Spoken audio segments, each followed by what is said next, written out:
da isa ya cika a so shi. Ɗabi'unsa sun sha bamban da na kowa, extraordinary ne, ba wanda ya isa da biyar annabi Muhammadu. Duk duniya ba wanda aka taba cutarwa irin cutarwa annabi Muhammadu. Sun fa yadda daga gidan aminci ya fito, shi jikan annabi Ibrahim ne, sun yadda kakansa Abu Dalib, kakansa Abdul Muttalib shugaban Qurayshawa ne, karewa su suka samar Muhammadu Aminu. Suka yadda mai gaskiya ne, suka yadda mai amana ne. To dan Allah wanda bai wa dan adam dan uwansa ƙarya baya zai yi wa Allah madaukakin sarki, ba zai yi ba. Ran da ba suka tara a kofar gida suka ce wai za su kashe shi, suka tara samari, duk ba akwai kudaden su, akwai ajiyan kayan sa a gurin sa sallallahu alaihi wasallam. Amma wanda zai kashe ka gashi a kofar gida ga ajiyarsa, Ali wannan na wane ne ka bashi, wannan na wane ne ka bashi, duk ba ka yi ba su kayan su. Wa zai yi wannan ba Allah? Kashe ka bai zo zai yi ba, kuma ajiyarsa tana gunka, amma ka dauko kace ajiye mar a bashi. Suka ringa cutar da shi.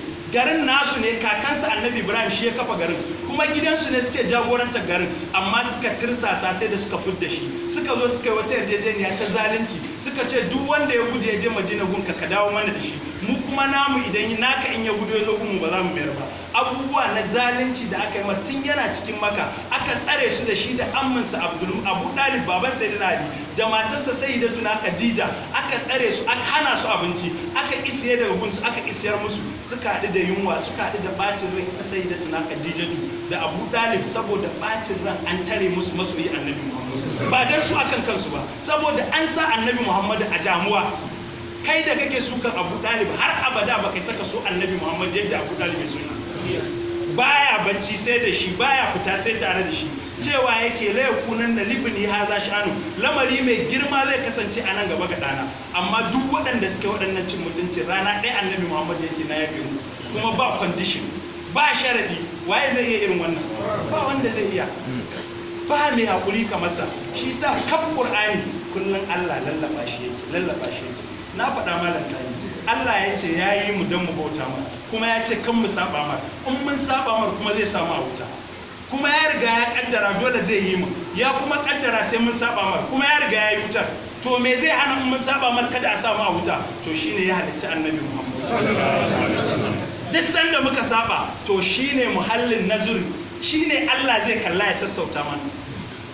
Ya taimake mu ko bai taimake mu? Ya riga ya taimake mu. Wani yanzu uwar da ta dau cikin ka wata tara ta sauke ka kai saka ce ba ta taimake ka ba, to wallahi taimakon da annabi Muhammad ya ma ya fi nata. Ita dai ba ta kaka duniyar ba, ta gama. Sanda kake cikin ma ba ta da iko da kai, Allah ne yake da iko da kai. To amma shi ya mana wannan rayuwar da muke da mutum baya auren yarsa ko kanwarsa, baya birnin yarsa da rai, baya kuma auren matan babansa, duka annabi Muhammad ne ya yanta. Kuma shi muke jira in mun je alkiyama, shi zai yanta mu. Wannan fashin da Allah zai yi, izal karimu tahalla bi ismi muntaqimi, ba wanda ya sai doshi Allah sai shi. Duk wanda zai yabi Allah, duk wanda zai so annabi Muhammad ko ya yabe shi, to wallahi Allah yake taya. Duk wanda zai so shi Allah yake taya. Me isa Allah ya fi kowa san sa? Shi ya san shi. Me isa Allah ya fi kowa girmama shi? Tauƙirin nan waƙirwa azima da shirwa Abubakar Sirin ba yake faɗa.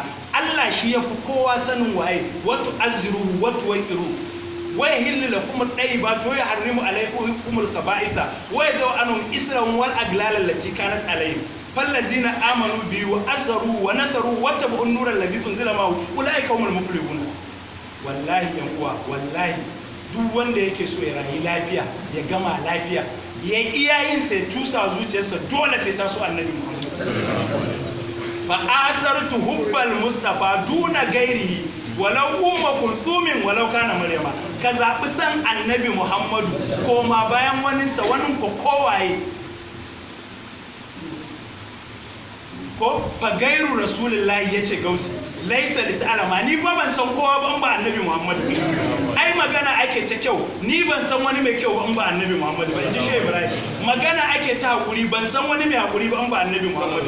Magana ake ta kyauta, ban san wani mai kyauta ba in ba annabi Muhammad. Shehu Ibrahim duk ɗabi'un nan na fiyayen halitta ya jera wa duniya su, yace a kawo wanda yake da waɗannan ɗabi'un fiye da na annabi Muhammad, shi kuma zai aje san annabi Muhammad ya zo wanne so wancan.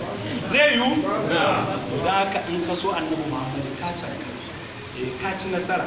In dai za ka zauna kai tunani a kansa za ka ga shi ne alkhairin duniya da lahira, kuma za ka gaskata Allah da ya ce wa ma arsalnaka illa rahmatan lil alamin. Wallahi ba dan annabi Muhammad ba wanda zai shiga rahamar Allah, wallahi ba wanda zai same ta. Shi ne ainun rahmatin rabbaniyarta da muke karanta a wajen wazifa, shi ne asalin rahamar Allah. Duk abin da duniya za ta yi in ya kalli annabi Muhammadu zai mai da abin ba zunubi ba. Wa ma kana Allahu li yu'adhibahum wa anta fihim wa in kadu la yastafizunaka min al-ardi li yukhrijuka minha, aw kai suke cewa za su fitar to wa idan la yalbasuna khilafaka illa qalila, su fidda kai daga makan su gani ta kuma duniyar zan tashe ta, ji Allah. Ko ba haka bane? Sai da ya ga dama da kansa ya ce masa yanzu ne ma izini fita ka tafi Madina. Kan uwa kiyaye, ba za mu iya ba, amma lamarin annabi Muhammadu wallahi in ji sharifi kafa da shi. Ya ce gwara ka ɗauko gatarinka ka saba wuya ka tafi dutsen can na zuba ka baje shi ka sare shi da gatari, ya fi ma sauki akan ka ce za ka tunkari lamarin annabi. Ji ake gaya mun wani babban malami ba su bi ba, yana cikin manyan Najeriya da an faɗe shi kowa ya san shi. Ya ce ai da kuda bai hawa jikin annabi Muhammadu, ya ce amma da Allah zai da rana ɗaya kudan ya hau jikinsa ya tashi, ya ce to wannan kudan ya fi halitta Allah gaba ɗaya. Dan izala ne bai faɗi wannan, dan izala ne fa, Aminu Daurawa jiya nan ake gaya mu, na shiru ban ce komai ba. To ai saja ya Rasulullahi Ahmadu Fauka, annabi Muhammad ya wuce haka. Har yau ba wani wanda zai so shi wajen ƙwayar zarra face shi da wuta har abada. Matsalarka in ka ganka a wuta wallahi baka so annabi Muhammad. Ka ji ba yace in na dinga ceto malukun da kansa sai ya je ya dauko min littafin yan wutan, ya ce ya Rasulullahi ga littafin wutan nan da ya ba sunan al'umma ka ko daya. Wa kaifa arda wa wahidan min ummati fil nari. Allah ne yace sai dai ma abinda da kanka sai ka ce na yarda, yace ni kuma in dai akwai kwaya ɗaya na al'umma ta a wuta ni kuma ba zan yarda ba. Duk da kaji Allah ya tsananta wa munafikai kin annabi ne a ransu, kin annabi ne, in banda haka ba ruwan Allah da su. Amma wa idza qila lahum ta'alu yastaghfir lakum rasulullahi lawaw rusum, kada kai da suke ce sinki, Allah ya ce wallahi ko kai zaka neman musu gafara so 70 ba zan gafarta musu dan ba sa kaunarka. Shi kuma gwanin namu ya ce inda na san na neman musu gafara sau 70 ko sama da haka zai gafarta musu, ni kuma zan neman musu. Assalamu alaikum wa rahmatullahi.